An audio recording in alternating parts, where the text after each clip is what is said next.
कि आज मैं सुबह किताब पढ़ रहा था और उसी समय मेरे दीदी का लड़का मेरे पास आया और उसने पूछा कि मामा, मैं भी आपके जैसा इंग्लिश में बोलना चाहता हूँ और आपके जैसे इंग्लिश में तेज़ होना चाहता हूँ, तो मैं कैसे हो सकता हूँ। तो दोस्तों, मैंने उसे एडवाइस दिया और वही एडवाइस मैं आपके लिए भी लेके आया हूँ, जो मैंने खुद अपनाया था और जो बहुत सारे जो इंग्लिश स्पीकर्स हैं, जो इंग्लिश में तेज़ हैं, इसको अपनाए हुए हैं, जिसकी वजह से वो दिन पे दिन। दोस्तों, मैं उस बेसिक चीज़ को इस वीडियो में बताऊंगा आपको कि जो अगर आप करना स्टार्ट कर दें तो आप बहुत ही तेज़ हो जाएंगे धीरे धीरे करके इंग्लिश। इसके लिए दोस्तों आपको दो काम करने होंगे। दो काम करना है, बहुत सिंपल सा और बहुत ही इफ़ेक्टिव काम करना है। दो काम, पहला है दोस्तों रीडिंग और दूसरा है वॉचिंग। यस दोस्तों, बस यही दो काम आपको केवल 15 मिनट के लिए दिन भर में आपको करना है। दोनों काम 15-15 मिनट के लिए, यानी कि आपको इंग्लिश सीखने के लिए आप 30 मिनट केवल देना है। और अगर आप इसको रोज़ करना स्टार्ट कर देते हैं, आप पाएंगे कि कुछ ही दिनों में आप इंग्लिश में धीरे धीरे तेज़ होने लगेंगे। आप चाहें अगर आप इंग्लिश में बोलना चाहते हैं, इसके लिए भी आप बहुत कुछ सीखने लगेंगे। अगर आप इंग्लिश पढ़ना चाहते हैं, इंग्लिश समझना चाहते हैं, आप बहुत जल्दी ही सीखना चाहेंगे। दोस्तों, आप जानते होंगे अगर आप इंग्लिश सीखना चाहते हैं तो इंग्लिश सीखने के लिए 4 चीज़ें बहुत ही इम्पॉर्टेंट होती हैं। एक रीडिंग, दूसरा लिसनिंग या वाचिंग, और तीसरा है राइटिंग, और चौथा स्पीकिंग। लेकिन दोस्तों, अगर आपको अपने बेस पे काम करना है, आपको बिल्कुल बेसिक से स्टार्ट करना है, तो इसके लिए आप रीडिंग और वाचिंग से स्टार्ट कर सकते हैं।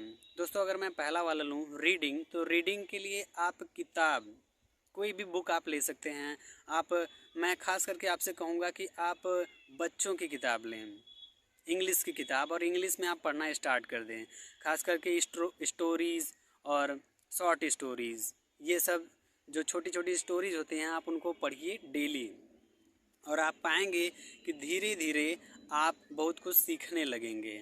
दोस्तों, इसमें मैं एक चीज़ कहना चाहूँगा कि बहुत से लोग कहेंगे कि मुझे तो आती ही नहीं, मैं कैसे पढ़ूँगा। जी नहीं दोस्तों, आपको जितना ही आता है आप उतने के साथ ही पढ़ना स्टार्ट कर देंगे, और जब आप पढ़ेंगे तो धीरे धीरे आप सीखने लगेंगे। हो सकेगा कि आप फंस जाएं किसी वर्ड मीनिंग पे, इसके लिए आप सहायता ले सकते हैं डिक्शनरी की, लेकिन आपको डेली पढ़ना है 15 मिनट के लिए। और अगर मैं दूसरी की बात करूँ इस वाचिंग की, ये भी बहुत ही ज़रूरी और बहुत बेसिक चीज़ है जो इंग्लिश स्पीकर्स और इंग्लिश लर्नर्स करते हैं। मैं भी दोस्तों ये दो काम को डेली करता हूँ अपनी जड़ को मजबूत करने के लिए, इंग्लिश स्पीकिंग के लिए।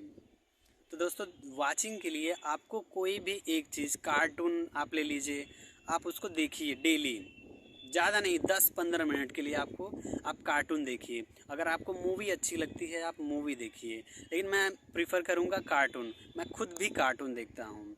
आपको कुछ भी 15 मिनट के लिए, 10 मिनट के लिए आपको दिन में देखना है। तो दोस्तों, अगर आप ये स्टार्ट कर देते हैं तो आपका जो लिसनिंग प्रैक्टिस है वो बहुत तेज़ हो जाता है, और वाचिंग प्रैक्टिस बहुत तेज़ हो जाता है। आप दोस्तों इंग्लिश में ऑब्जर्व करना सीख जाते हैं, और जब आप इंग्लिश में ऑब्जर्व करने लगते हैं, अपने दिमाग को भरने लगते हैं इंग्लिश में चीज़ें, तो ऑटोमेटिकली आपके दिमाग से इंग्लिश में चीज़ें निकलने लगती हैं, और आप स्पीकिंग और ये सब चीज़ें आप आसानी से करने लगेंगे अगर आप ये दो चीज़ें करने लगें। दोस्तों, ये ऑब्जर्विंग की चीज़ है, यानी कि आप जब रीड करते हैं तो अपने अपने दिमाग में आप बहुत सारी चीज़ें भरते हैं, आप सोचते हैं, और जब आप देखते हैं, वॉच करते हैं, तो भी आप सोचते हैं। तो दोस्तों, अगर आप इनको स्टार्ट कर दें तो आप पाएंगे कि आपके दिमाग में ऑटोमेटिक बहुत सारे वर्ड्स, नए नए एक्सप्रेशंस इंग्लिश में घूमने लगेंगे, और जब भी आपको ज़रूरत पड़ेगी आप इसका उपयोग करके इंग्लिश में तेज़ बन सकते हैं।